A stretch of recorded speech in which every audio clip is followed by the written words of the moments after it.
बिस्मिल्लाहिर्रहमानिर्रहीम। शुरू करता हूँ अल्लाह के पाक नाम से जो बहुत बड़ा मेहरबान नहायत रहने वाला है। दोस्तों, बहनों, भाइयों, बुजुर्गों, अस्सलाम वालेकुम।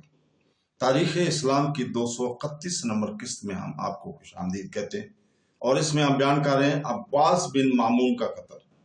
दोस्तों, बहनों, भाइयों, बुजुर्गों, अजीफ व अफशीन दोनों सिपह सलारों में रकाबत थी।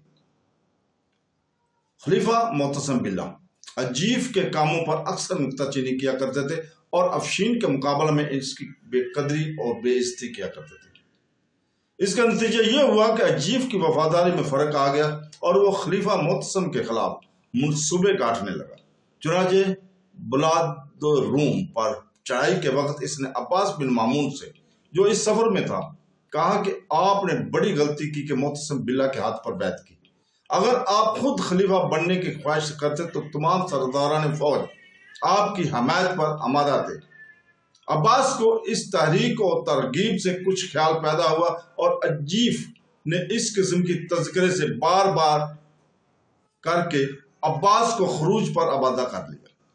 तजवीज़ यह हुई कि पोशीदा तौर पर अव्वल सरदारान लश्कर को हम ख्याल बनाया जाए और फिर बेयक वक्त मोतसम बिल्ला, अफशीन और अशनास को कत्ल करके अब्बास के खिलाफत का ऐलान कर दिया जाए। इस तजवीज़ का बंद होकर अव्वल बहुत से लश्कर को अब्बास के खिलाफत पर आमादा कर लिया गया।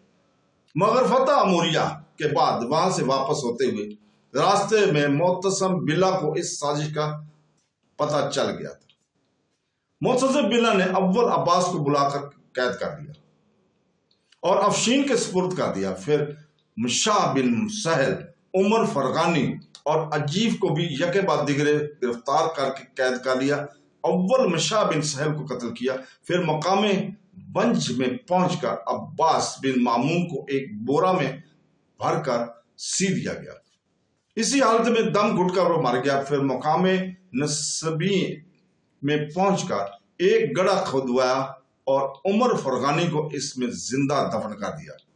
फिर मौसल में पहुंचकर अजीफ को भी एक बोरा में भरकर सी दिया गया, जिससे वो दम घुटकर वो मर गया और सामरे में दाखिल होकर खलीफा मामून और रशीद की बकी औलाद को गिरफ्तार करा के सबको एक मकान में कैद कर दिया गया, यहां तक कि वो सब वहीं मर गए।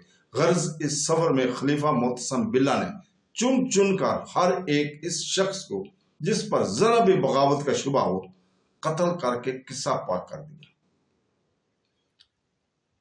माजियारान बिन कारान, राइस तबरस्तान, अब्दुल्ला बिन ताहिर, गवर्नर खरासान का मोहतायत और खराज गुजार था। इसके और अब्दुल्ला बिन ताहिर के दरमियान किसी बात पर नाराजगी हुई। माजियार ने कहा कि मैं सॉरी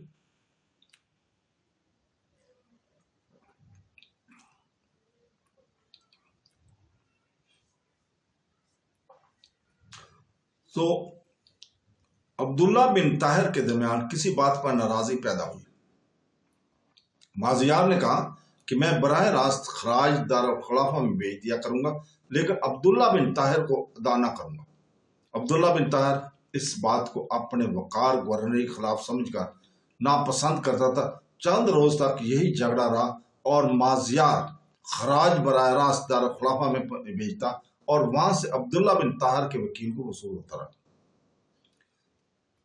जंग बाबर के जमाने में अफशीन को आजादाना खर्च करने का इख्तियार था और इसके पास बराबर मोतसम बिल्ला पर किस्म का सामान और रुपया भिजवाता रहा।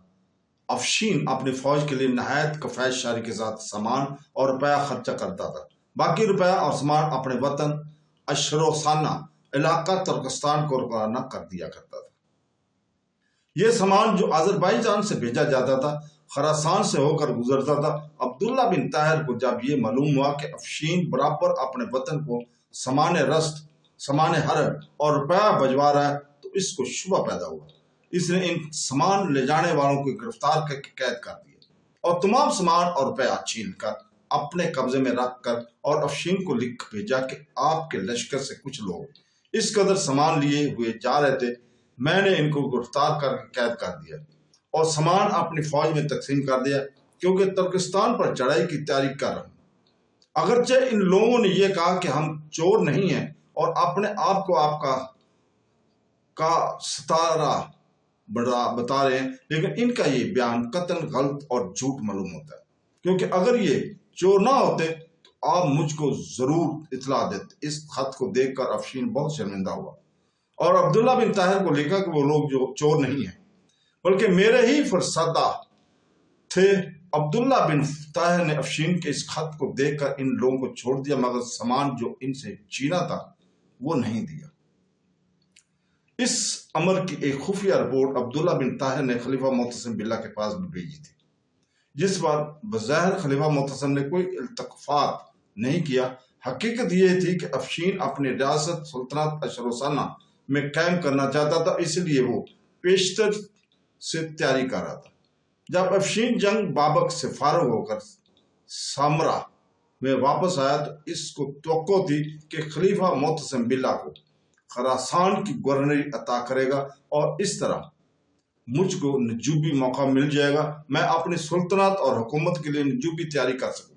لیکن خلیفہ معتصم باللہ نے اس کو آرمینیا آذربائیجان کی حکومت پر مامور رکھا اور امید خراسان کا خون ہو گیا۔ اس کے بعد ہی جنگ روم پیش آ گئی۔ افشین کو اس لڑائی میں بھی شریک ہونا پڑا، مگر اس جنگ میں معتصم باللہ خود موجود تھا اور اس نے ابتدا میں اگر کسی کو سپہ سالار اعظم بنایا تھا تو وہ عجیف تھا جو اپنے آپ کو افشین کا مد مقابل اور رقیب سمجھتا تھا۔ عجیف کا جو انجام ہوا وہ ہم پہلے بیان کر چکے ہیں۔ اب افشین نے ایک اور تدبیر سوچی، وہ یہ کہ مازیار حاکم طبرستان کو پوشیدہ طور پر ایک خط بھیجا اور عبداللہ بن طاہر کے مقابلہ پر ابھارا، اور اس خط کا مضمون یہ تھا کہ دین زردشتی کا کوئی ناصر و مددگار میرے اور تمہارے سوا نہیں ہے۔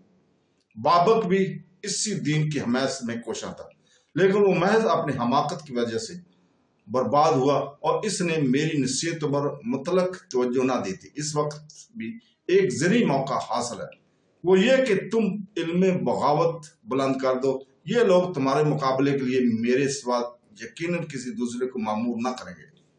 اس وقت میرے پاس سب سے زیادہ طاقتور اور زبردست فوج ہے، میں تم سے سازش کر لوں گا اور ہم دونوں متفق ہو جائیں گے۔ اس کے بعد ہمارا مقابلے پر مغاربہ، عرب اور خراسانیوں کے سوا اور کوئی نہیں آئے گا۔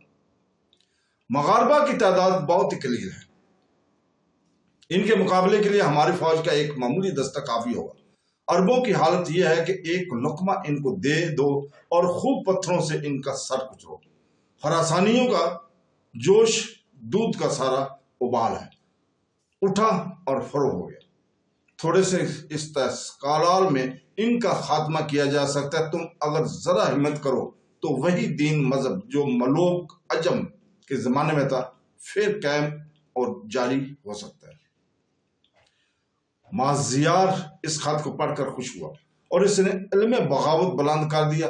رعایا سے 1 سال کا پیشگی خراج وصول کر کے سامان حرب کی فراہمی اور قلعوں کی مرمت اور درستی سے فارغ ہوگا بڑی سے بڑی فوج کا مقابلہ کرنے کے لیے تیار ہوا بیٹھا۔ عبداللہ بن طاہر کو جب مازیار کی بغاوت اور سرکشی کا حال معلوم ہوا تو اس نے اپنے چچا حسن بن حسین کو ایک لشکر کے ساتھ اس طرف روانہ کیا۔ ادھر معتصم باللہ کو اس بغاوت کا حال معلوم ہوا تو اس نے دارالخلافہ اور دوسرے مقامات سے عبداللہ بن طاہر کی امداد کے لیے فوجوں کی روانگی کا حکم صادر فرما دیا، مگر افشین کو اس طرف جانے کا حکم نہیں دیا۔ نتیجہ یہ ہوا کہ مازیار گرفتار ہو کر عبداللہ بن طاہر کی خدمت میں پیش کیا گیا۔ عبداللہ بن طاہر نے اس کو معتصم باللہ کی خدمت میں روانہ کر دیا اور معتصم باللہ نے اس کو جیل خانے بھیج دیا۔ حسن بن حسین نے جب مازیار کو گرفتار کیا تو اتفاق سے افشین کا تذکرہ مذکورہ اور اس کے علاوہ اس مضمون کے اوپر خطوط جو افشین نے مازیار کو بھیجے تھے مازیار کے پاس سے برآمد ہوئے۔ جو خط اس کو وہ ملا تھا افشین کی طرف سے۔ عبداللہ بن طاہر نے یہ خطوط بھی خلیفہ معتصم کے پاس بھیج دیے، مگر خلیفہ معتصم نے ان خطوط کو لے کر اپنے پاس بحفاظت رکھ کر تو لیا اور بظاہر کوئی التقافات से तरफ नहीं किया। ये वाकया सन 224 हिजरी का है। तो दोस्तों, इसके साथ ही हम इजाजत चाहते हैं आज। कल इंशाअल्लाह ताला अगली किस्त में आपको खुशामदीद कहेंगे और अल्लाह ताला से दुआ करते हैं कि वो हमें कुरान पाक और सुन्नत रसूल पर अमल करने की तौफीक अता फरमाए। आमीन सुम आमीन। अल्लाह हाफ़िज़।